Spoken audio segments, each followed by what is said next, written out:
Olá, seja bem-vindo ao Espaço I. A tecnologia é responsável por garantir segurança, conforto, rapidez. Na área da saúde, ela é uma grande aliada para promover o bem-estar das pessoas. No Brasil, segundo o INCA, cerca de 140 mil pessoas morrem todos os anos vítimas do câncer. Mas uma tecnologia para aplicação de quimioterápicos, desenvolvida pela COP, renova as esperanças dos pacientes que poderão contar com um tratamento de ponta no combate à doença.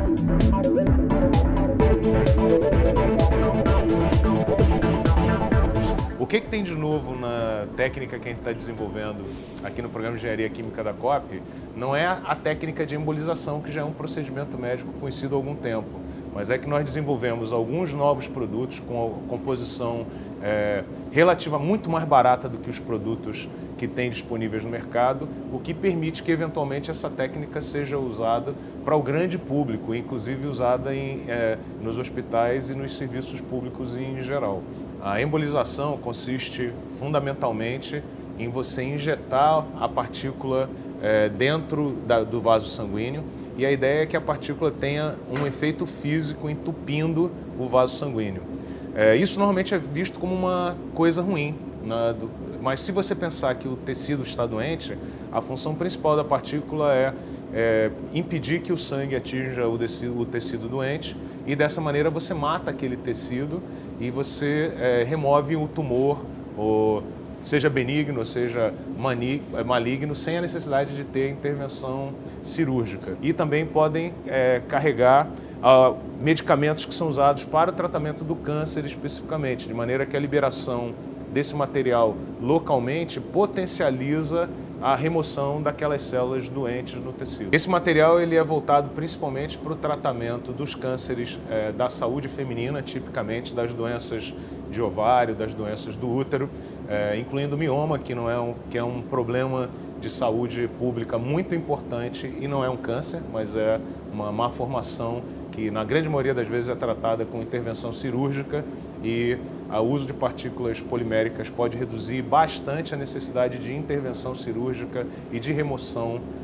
do útero, e ele também pode ser usado para o tratamento de tumores no fígado, tumores no pâncreas, então um espectro relativamente amplo de tipos de câncer diferentes. O material que a gente desenvolveu em particular, ele tem uma série de vantagens de aplicação, e uma das vantagens que esse material tem é que nós conseguimos fazer com que esse material carregue medicamentos e compostos químicos para que ocorra um sinergismo, uma sinergia entre a aplicação física, que consiste no entupimento da veia, e a liberação de alguns medicamentos localmente para o tratamento local daquele tecido. Fundamentalmente, esse material é disponível, a COP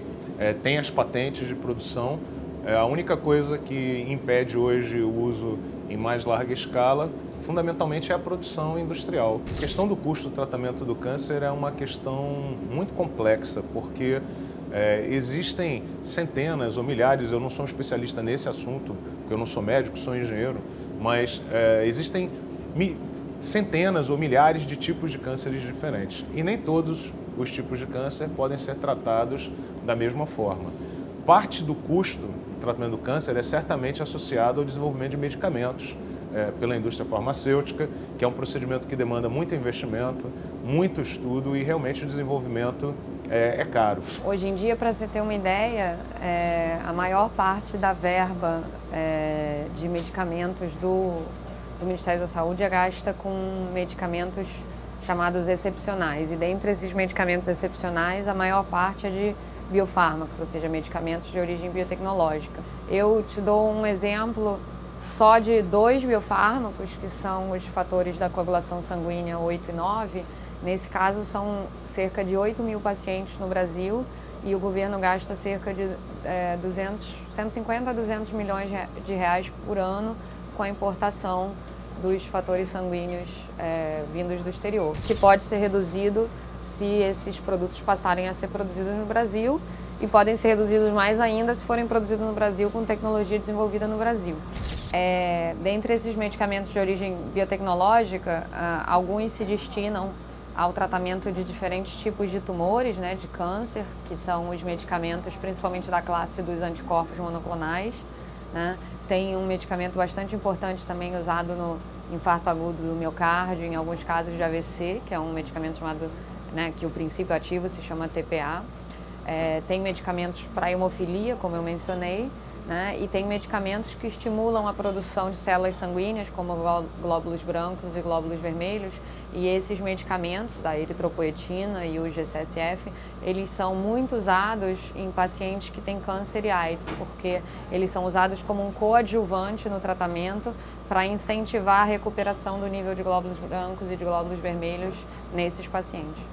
O Laboratório de Engenharia de Cultivos Celulares da COP, ele foi criado em 2003, ainda numa área bem menor do que a atual, de 40 metros quadrados, e em 2006